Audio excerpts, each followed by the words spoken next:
morning and welcome to Chargers Talk 4630 live call-in. I'm Stacy, and man, oh man, what a rough morning it was. I'm running a little late because my son's shower head and water spout broke in the shower, so I had to make an early run to Home Depot to grab the parts and get that taken care of, right? I also had a few people tell me last night that 8 o'clock in the morning, even though I'm running a little late, the 8 o'clock in the morning is too early for a live call-in show.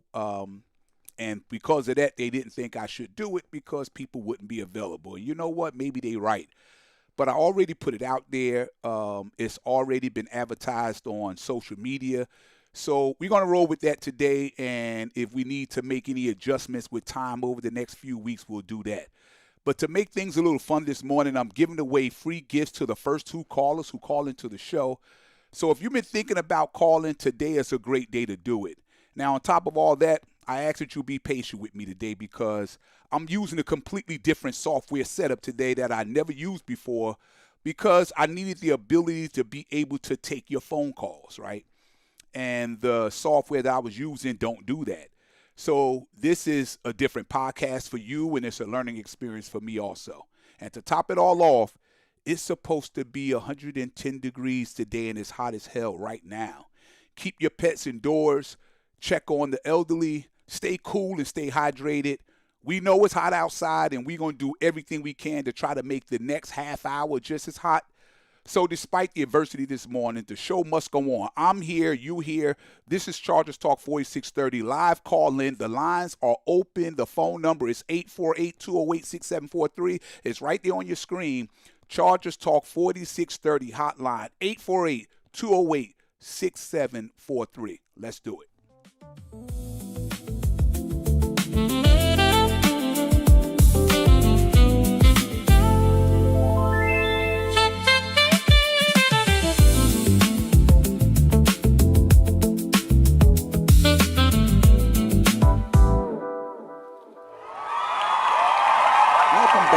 Today, we're changing things up a little bit. There's no regular podcast today because Friday belongs to you. The phone lines are open. The microphone is yours. And I want to hear what's on your mind. Whether you want to talk about free agency, OTAs, mini camp, the roster, training camp, or for expectations for this team or anything else about Chargers football. This is your opportunity today to jump on and be a part of this show. So grab your phone, give me a call, and let's talk some Chargers football together. For those who are just tuning in, today we're celebrating the launch of the Chargers Talk 4630 live call-in show. I have giveaways for our first and second callers today. This podcast today is all about fans having a voice. What does that mean? Instead of me doing a regular podcast, today it's about you. So I want you to pick up your phone and be a part of the show. You've been here with me from day one. You're the reason this podcast keeps growing, and you're the reason I stay inspired to keep putting the work in every single week. So today, it's all about you. As I said earlier, be patient with me this morning. I'm working with some different software that I'm not used to. So I'm not exactly in my comfort zone because I'm learning on the fly as I go.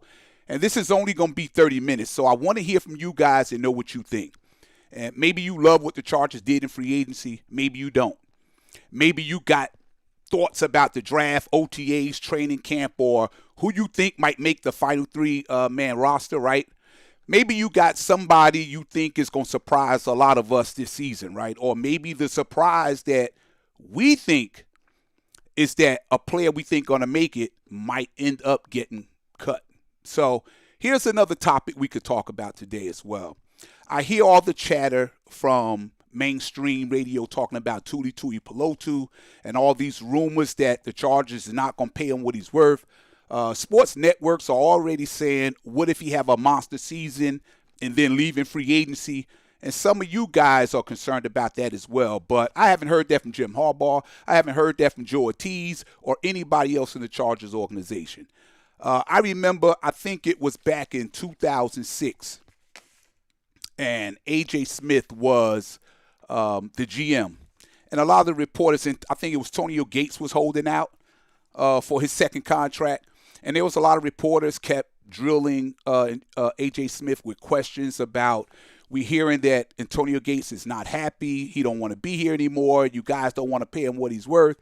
And I remember AJ Smith saying, where you hear that from, if you're not hearing that from somebody directly tied to the organization, from myself or the head coach or the owner, these are nothing but just rumors. You guys are making up stories just to talk about. So AJ Smith was, I took that from him because a lot of rumors that we hear all the time through different podcasts, through the radio, a lot of sport networks, they all got it that Thule's unhappy, Thule don't want to be here, all that kind of stuff.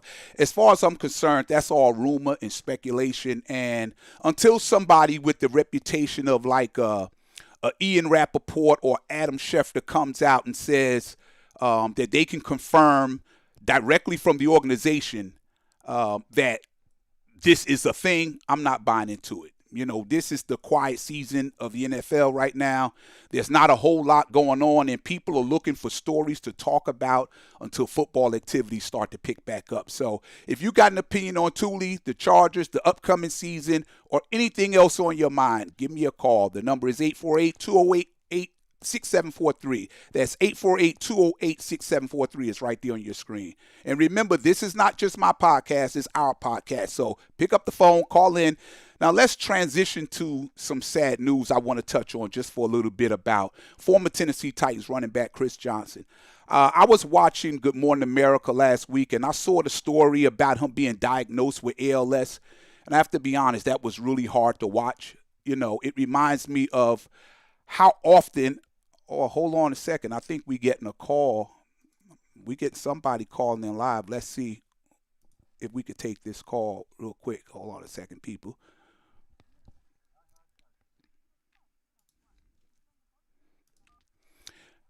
Hello, this is Chargers Talk 4630 Hotline live call in. You're on with Stacy. Who's this? Where you from?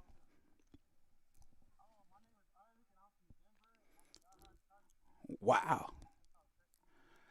Wow. Oh, thank you. You live in Denver. I got to ask you, I live in Jersey, and people are always asking me, how did you become a Charger fan? So let me ask you, how did you become a Charger fan in Denver?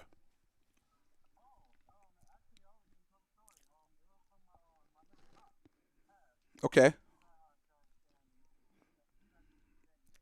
Mm-hmm.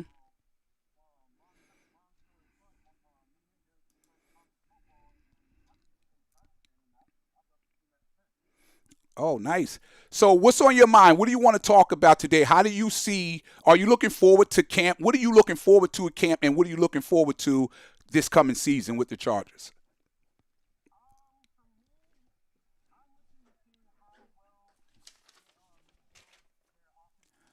Yes,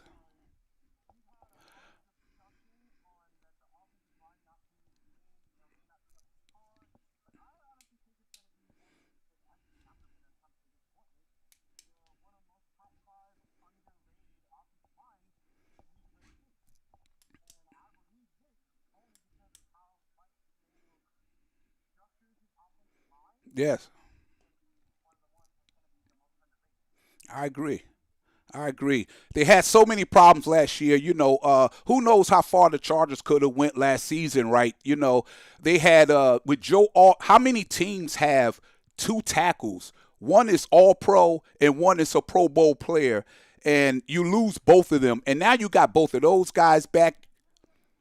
Yes, yeah, yes,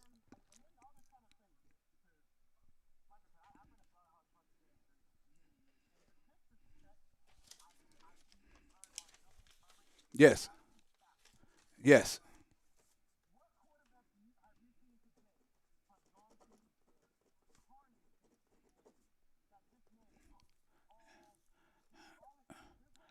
yes,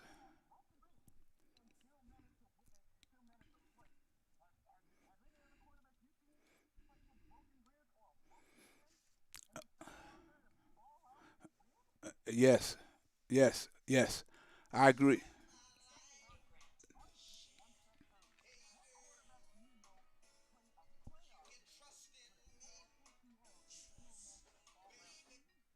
Right. Right. Right.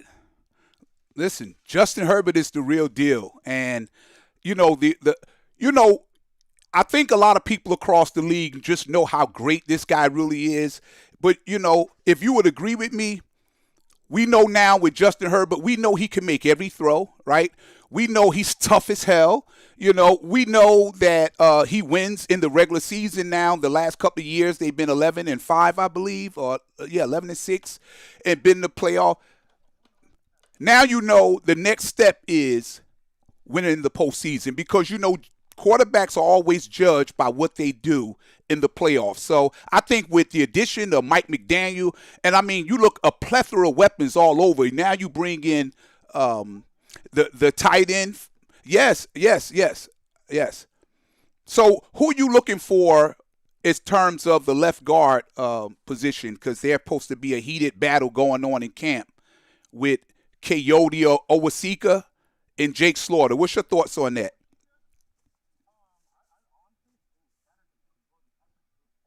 Yeah,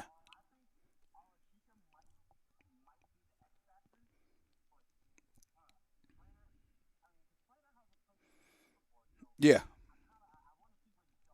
yeah,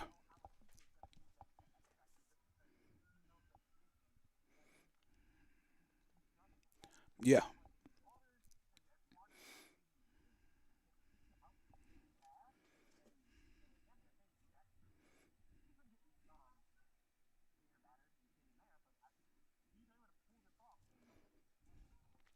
Yes,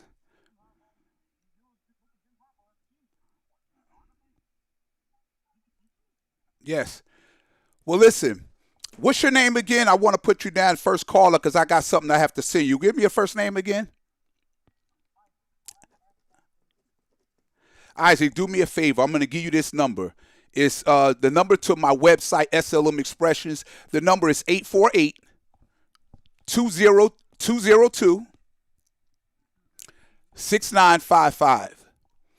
I want you to call that number, leave your name, let it be known you was the first caller, leave me your address, and I can show you now that I'm going to send you this right here, this T-shirt. You're going to get a T-shirt from me with Chargers Talk 4630. That's my first caller. I appreciate you calling, man. Yes, you're the first caller, man. That's why I had to give you a T-shirt. So you got the number, right?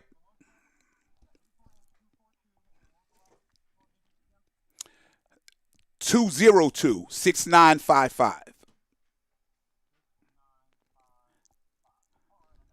Thank you, man. Don't be a stranger. I want to see you come back. I really appreciate your call, man.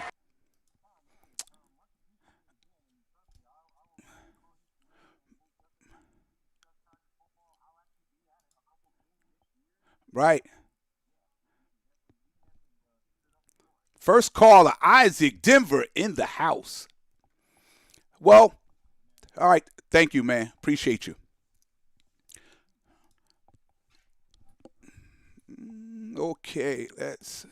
Okay, so we had our first caller to come through. His name was Isaac, and he's from Denver, Colorado, and a Charger fan. I like it. I like it. I like it. I gave away my first gift. It was a T-shirt. Chargers Talk 4630 live call-in T-shirt to Isaac. The second caller, I got something for the second caller as well. But I'm going back to the story I was talking about watching Good Morning America and watching Chris Johnson. It kind of reminds me of how often we take the little things in life for granted, right? Like just to be able to walk and talk and hug your loved ones or just to pick up a glass of water. We don't think about those things until we can't do them anymore, right? And what amazed me the most is that seeing that his mind is still sharp. Like he's communicating by with his eyes, like looking at a computer that speaks his thoughts and is verbalizing what's on his mind. Man, technology is just amazing, man. And mentally, he's still there, but his body is no longer responding because of ALS, a disease that has no cure. This is the same Chris Johnson who set a record for running a 40-yard dash at the Combine in 2008. And at that time, it was the fastest speed ever for an athlete. And he's one of only 9 running backs to ever rush for over 2,000 yards in a season. And he put together a great NFL season. So now he's facing his toughest battle of his life. I just want to send my prayers to Chris Johnson and his family and everyone that's suffering from ALS. And I also want to thank him, and I really admire him for having the courage to come on TV and to share his story to help bring more awareness to a rapid growing disease, you know. So now, let's talk a little bit about, well, before we do that, I want to make sure that you guys call in. We're waiting for the second call. I have a gift for the second caller that called in. We already had Isaac from Denver that called in. I mean, this is a big deal for me. This is my first time doing a live call-in show, and to have the first caller be from Denver, you know, and me give him a T-shirt, it's a really big deal, you know. I hope this is the beginning of many, many, many more call-in podcasts. So, Chargers Talk 4630 hotline is open, 848-208-6743. That's 848-208-6743. So, about Thule's contract, you know, I hear all the chatter about Thule is next in line to get the bag. And you know what? I agree. The Chargers need to get this deal done. And I know they will, because you don't want him playing this season on the last year of his rookie contract if you can avoid it, right? But here's the thing. Just because he's next to be signed don't automatically mean he's going to be the highest paid edge rusher in football. Think about that for a second. Let me just read off this list for you really quick. Will Anderson Jr. is currently the highest paid pass rusher in the National Football League. He's making $50 million a year. Micah Parsons is $46.5 million a year. Aiden Hutchinson, $45 million. T.J. Watt is making $41 million. Daniel Hunter, $40 million. Myles Garrett, $40 million. Max Crosby, $35 million, and Nick Bosa, $34 million. So I have to ask you now, where does Thule fit? Do he deserve to get paid what Myles Garrett is getting? Do he deserve to get what Micah Parsons is getting? Do he deserve to be in the same conversation as Will Anderson Jr.? And he's making $50 million per year. I'm not saying he don't deserve to get paid. He absolutely does, right? What I'm saying is there's a difference between paying a player and resetting the market. Thule has developed into a really, really good football player. He plays hard. He gets after the quarterback, and you can see through his play, he just gets better and better every day. And he's still nowhere near ceiling yet. But do he deserve to be the highest paid edge rusher? We'll have to wait and see. He had a career high in sacks last season with 13, and the Chargers got to figure out where does his value falls compared to the elite edge rushers that I just named to you that's in the league. And that's a challenge for Joe Ortiz, right? You don't want to insult a player by coming in too low, but you also don't want to overpay simply because he's the next guy in line. That's got to be a number. It's got to be a number, I think, that's fair to both sides. So what is Thule's number? That's the question the Chargers got to answer. The line is open. Call 848-208-6743, 848-208-6743. Let it be known what's on your mind. And let's transition over to OTAs, right? First, we know it was reports coming out of OTA practices that Coyote Awosika was ahead of Jake Slaughter, but we talking about shorts and T-shirts. There's no pads. There's no real hitting. Training camp is completely a different animal, right? Once the pads come on, everything can change. Now, does Coyote Awosika have an advantage right now? Sure he does. He's the veteran. He's played the position. He understands the footwork, the hand placement, the angles, and all the little things that come with playing left guard. Jake Slaughter is still learning all those things, right? But here's why I got to believe you can't count him out yet. Jake Slaughter is not just a center. He's an athlete. All the film shows that he's extremely athletic. He's versatile. And he fits exactly what Mike McDaniel wants to do in the run game too, right? He's not just trying to stand in front of defenders. He's getting movement. He's pushing defenders backwards. He's climbing to the second level. He's creating running lanes, right? That's one of the reasons he's considered one of the best centers in college football. But I'm not saying he's definitely going to win the job, but I don't think it's fair to assume that he can't make the transition just because he hasn't played left guard. I've heard fans comment about being upset that the Chargers have put Jake Slaughter in a position where he's at a disadvantage because he haven't played the position before. But we've seen position changes work in this league over and over again. You guys want to talk about that? Give a call, 848-208-6743, 848-208-6743. You'll be live on the line with Stacy from Chargers Talk 4630 live. Call in discussing the Chargers. It's my very first show. Isaac from Denver was the first caller. He was given a T-shirt. I have something for the second caller that they call in. I want to read to you why I think or I feel that if anybody can make that transition to guard, it's Jake Slaughter. Think about this. Julian Edelman, he started out in college as a quarterback for Kent State. He transitioned to a wide receiver. We see how that worked out. Jason Kelsey started out as a linebacker for the Cincinnati Bengals. He ended up being a Pro Bowl center. Richard Sherman was a wide receiver for Stanford. He became a Pro Bowl cornerback. I would say, yes, former fullback for the Baltimore Ravens, Patrick Ricard. Now currently Giants fullback. He used to play defensive tackle in college, and now he's a Pro Bowl fullback. Lane Johnson was a tight end and a quarterback for Oklahoma, but he made a successful transition to offensive tackle. Alejandro Villanueva was a defensive tackle and a tight end, and he made a successful transfer to offensive tackle. So for people out there to say that Jake Slaughter can't make this transition left guard, I just gave you a number of players who are Pro Bowlers at their position, and some have won a Super Bowl. Some have won a couple of Super Bowls. And they're not playing in the position that they played in college. So we've seen this movie before, right? Good athletes make successful position changes all the time. Now, does that automatically mean Jake Slaughter will win the competition left guard? No, it don't. He's still got to earn it. But I trust his coaching staff, right?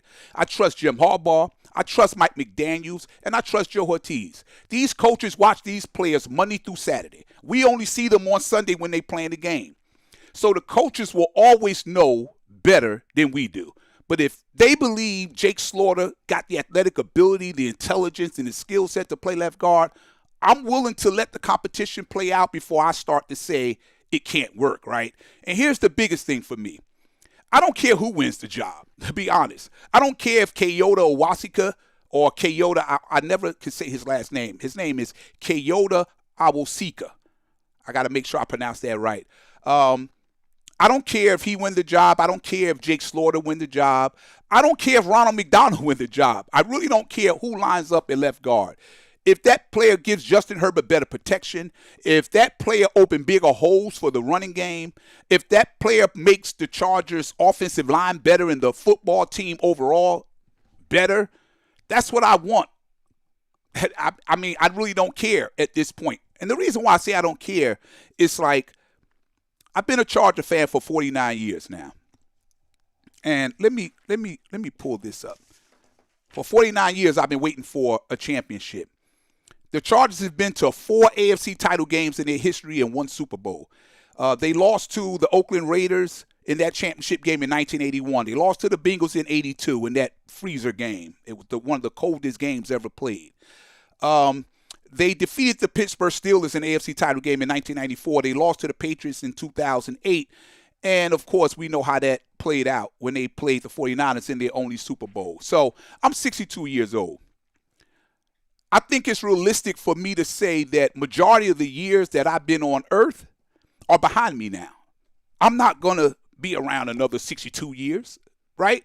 So I'm saying at this point, I don't care who wins the left guard position. I don't care what players that the coaching staff put out there. I trust them. I trust the coaching staff. I trust Harbaugh.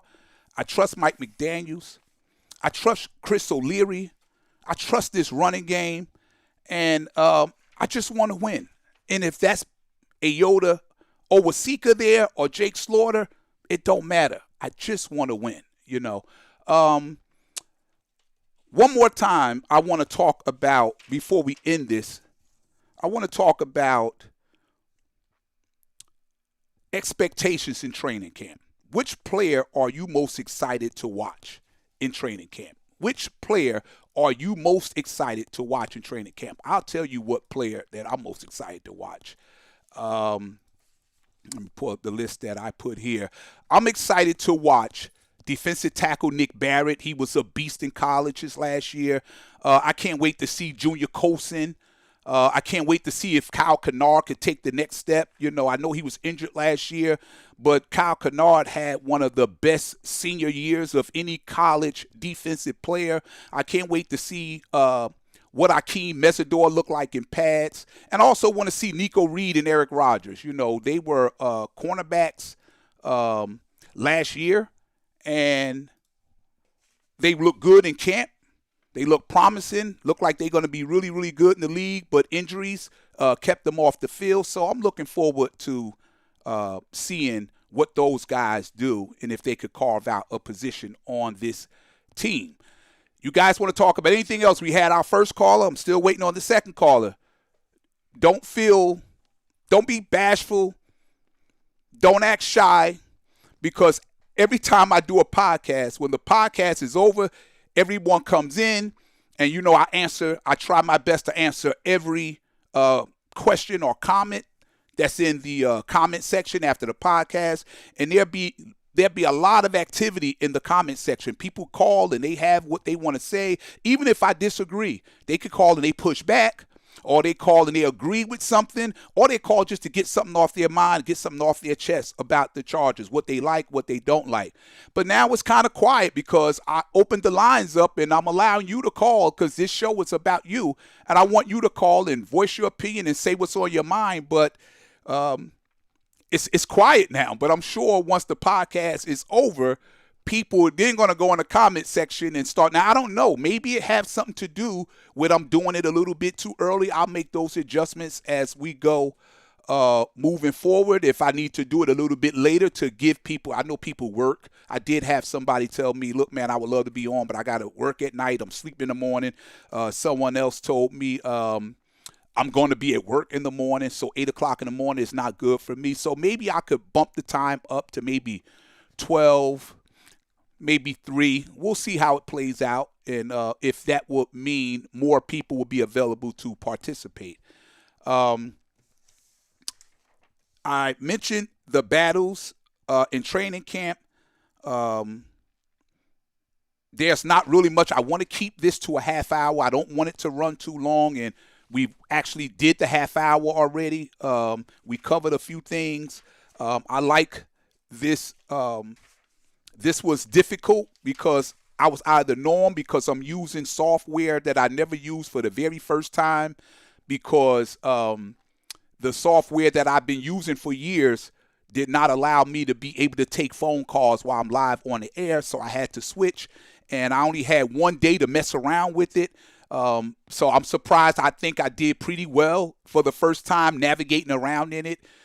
Still feel a little uncomfortable with it, but I'm sure as time goes on, I'll get better and better as I get more comfortable with it. And I think this thing gonna really jump off, man, because as camp gets here and more things start happening and the rosters get finalized and then the season starts, and we'll be going on live right after the game, and it's nothing better than after a fantastic victory for people to come on and be so excited with optimism, and then a tough loss. They come on, they want to yell, they want to scream, but that's why I did this. I want Chargers fans to have a home and to have a voice to be able to come and just say how you feel, you know, as long as it's all done in good taste and all done with respect in place and in order, right?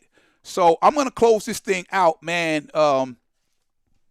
That's going to do it for this edition of Chargers Talk 4630 live call-in.